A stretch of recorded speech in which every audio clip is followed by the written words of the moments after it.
अस्मद्गुरुभ्यो नमः। श्रीमते रामानुजाय नमः। अथ श्रीरामानुजप्रपत्तिस्तोत्रम्। श्रीकान्तदिव्यपदपङ्कजसक्तचित्तः श्रीकारिसूनुचरणाम्बुजभृङ्गराजः श्रीवत्सचिह्नगुरुमानसराजहंसः रामानुजार्यचरणौ शरणं प्रपद्ये। नाथार्ययामुनमुनीन्द्रकृपाकटाक्षः संलब्धबोधसकलश्रुतिमौलिवेद्यः पूर्णार्यवर्यकरुणार्पितमन्त्ररत्नः रामानुजार्यचरणौ शरणं प्रपद्ये।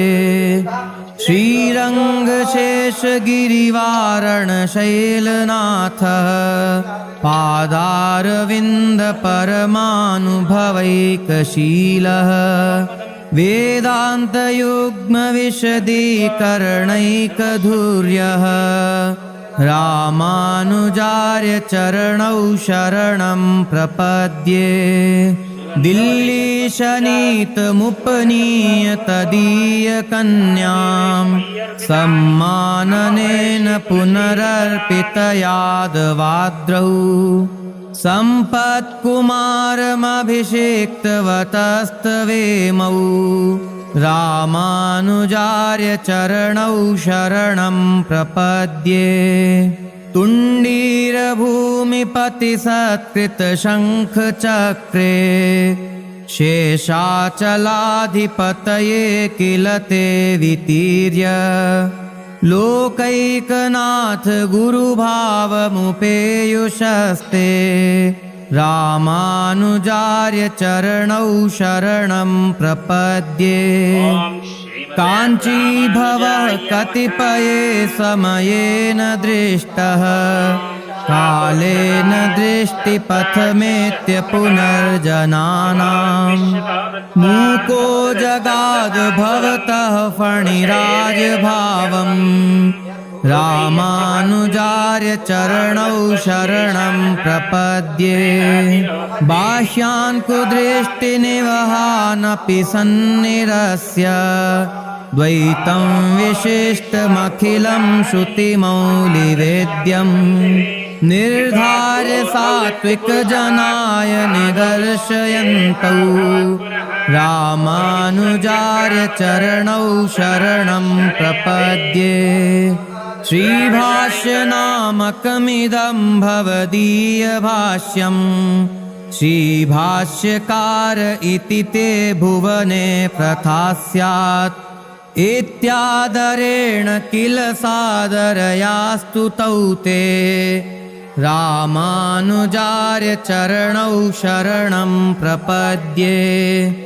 भक्तिप्रपत्तिरपि वो यदि दुष्करेस्तो रामानुजार्यचरणौ शरणं भजध्वम् इत्याश्रितान् प्रतिपुरावरदोपदिष्टौ रामानुजार्यचरणौ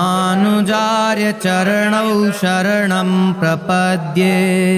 त्वत्पादसेवनवशादधुना गुरूणां मुक्तिः करे स्थितवती तु पुरा गुरूणां मूर्धान्वयादिति वदन्ति विशुद्धभावाः रामानुजार्यचरणौ शरणं प्रपद्ये। आर्यैश्चतुष्कयुतसप्ततिपीठसंस्थैः संसेवितो विमलसंयमि सप्तशत्या अन्यैस्तदीयनिवहैरनुभाव्यमानौ रामानुजार्यचरणौ शरणं प्रपद्ये। रामानुजार्यरमणीय गुणाभिराम रागादिदुर्गम गुरो यति सार्वभौम सत्त्वप्रधान शरणागतवत्सलस्त्वं रामानुजार्य चरणौ शरणं प्रपद्ये रामानुजार्य रमणीय गुणाभिराम रागादिदुर्गम गुरो यति सार्वभौम सत्त्वप्रधान शरणागतवत्सलस्त्वं रामानुजार्य चरणौ शरणं प्रपद्ये।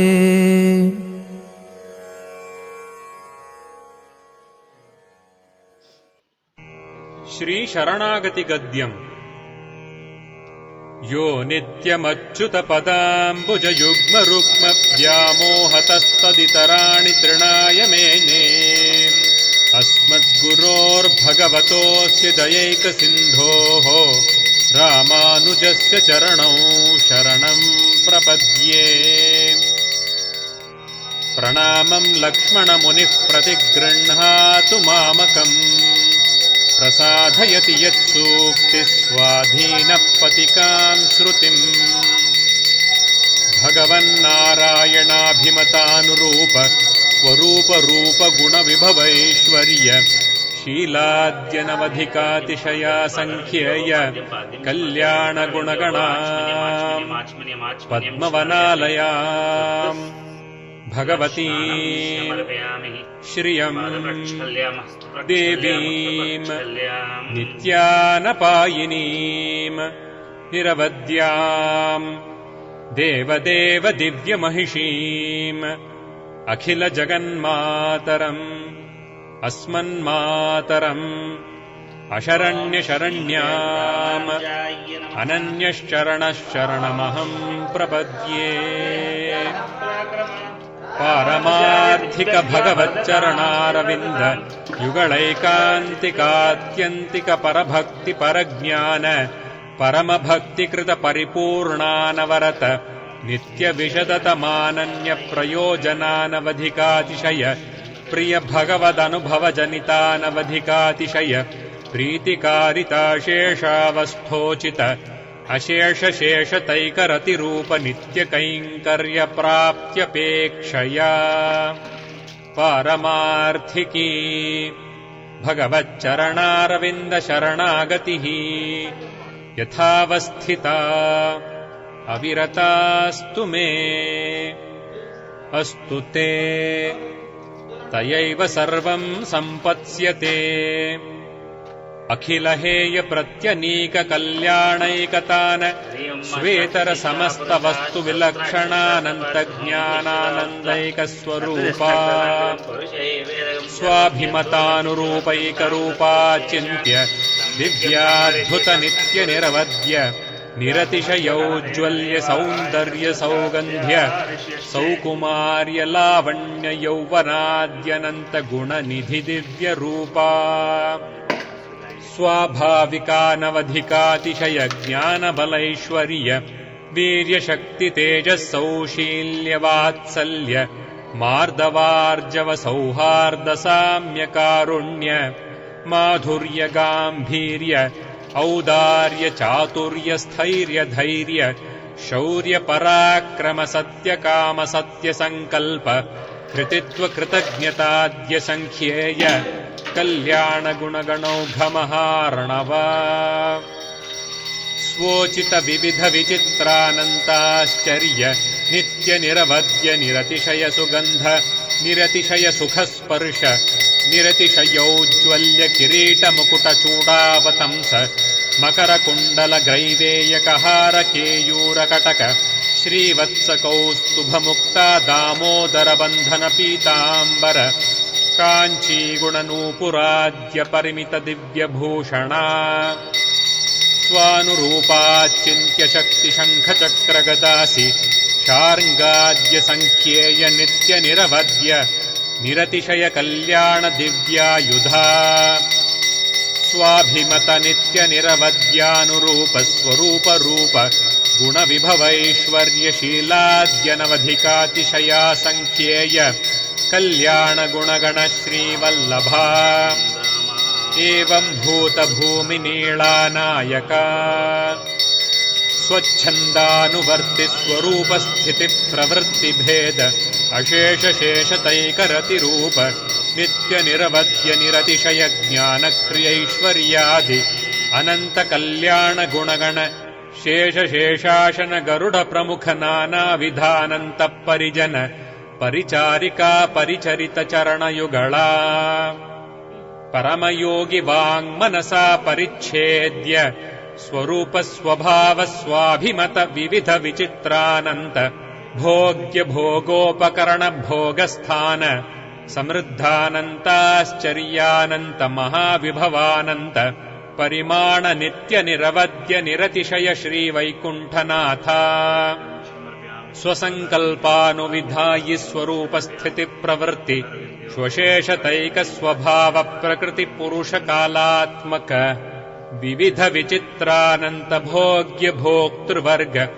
भोगोपकरण भोगस्थानरूप निखिल जगदुदय विभवलय लीला सत्यकामा सत्यसङ्कल्पा परब्रह्मभूता पुरुषोत्तमा महाविभूते श्रीमन् नारायण श्रीवैकुण्ठनाथ अपार कारुण्य सौशील्य वात्सल्यौदार्य ऐश्वर्य सौन्दर्य महोदधे अनालोचित विशेषाशेष लोकशरण्या प्रणतार्तिहरा आश्रित वात्सल्यैक जलधे अनवरत विदित निखिल भूत जात याथात्म्या अशेष चराचर भूत निखिल नियमन निरता अशेष चिदचित् वस्तु शेषीभूता निखिल जगदाधारा अखिल जगत्स्वामिन् अस्मत्स्वामिन् सत्यकामा सत्यसङ्कल्पा सकलेतर विलक्षणा अर्थिकल्पका आपत्सखा श्रीमन् नारायण अशरण्यशरण्या अनन्यः शरणः त्वत्पादारविन्दयुगळं शरणमहं प्रपद्ये अत्र द्वयम्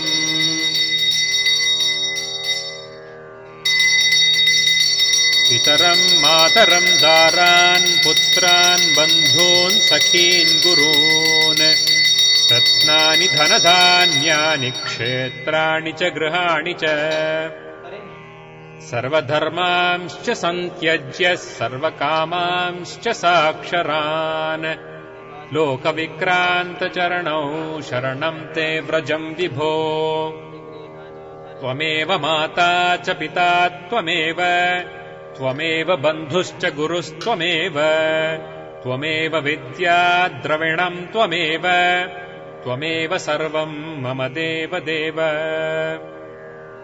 पितासि लोकस्य चराचरस्य त्वमस्य पूज्यस्य गुरुर्गरीयान् न त्वत्समोऽस्त्यभ्यधिकः कुतोऽन्यो लोकत्रयेऽप्यप्रतिमप्रभाव तस्मात् प्रणम्य प्रणिधाय कायम् प्रसादये त्वामहमीशमीड्यम् पितेव पुत्रस्य सखेव सख्युः प्रियः प्रियायार्हसि देव सोढुम् मनोवाक्कायैः अनादिकालप्रवृत्तानन्ताकृत्यकरणकृत्याकरण भगवदपचार भागवतापचाराः सह्यापचाररूप नानाविधानन्तापचारान् आरब्धकार्यान् अनारब्धकार्यान् कृतान् क्रियमाणान् करिष्यमाणाश्च सर्वान् अशेषतः क्षमस्व अनादिकालप्रवृत्तविपरीतज्ञानम् आत्मविषयम् कृत्स्नज्जगद्विषयम् च विपरीतवृत्तम् च अशेषविषयम् अद्यापि वर्तमानम् वर्तिष्यमाणं च सर्वं क्षमस्व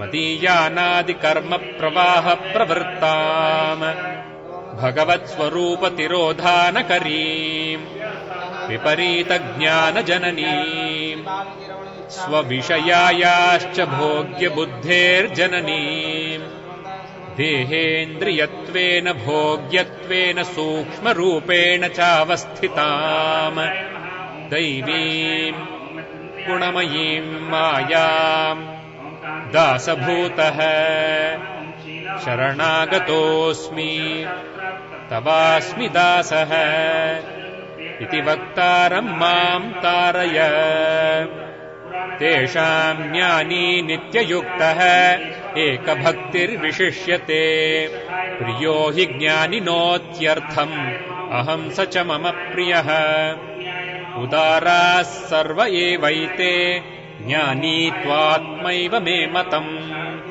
आस्थितः स हि युक्तात्मा मामेवानुत्तमाम् गतिम् बहूनाम् जन्मनामन्ते ज्ञानवान् माम् प्रपद्यते वासुदेवः सर्वमिति स महात्मा सुदुर्लभः इति श्लोकत्रयोदितज्ञानिनम् माम् कुरुष्व पुरुषः स परः पार्थ भक्त्या लभ्यस्त्वनन्यया भक्त्या त्वनन्यया शक्यः मद्भक्तिम् लभते पराम् इति स्थानत्रयोदितः परभक्तियुक्तम् माम् कुरुष्व परभक्तिपरज्ञान परमभक्त्येकस्वभावम् माम् कुरुष्व परभक्तिपरज्ञान परमभक्तिकृत परिपूर्णानवरत नित्यविशदतमानन्यप्रयोजन अनवधिकातिशय प्रिय भगवदनुभवोऽहम्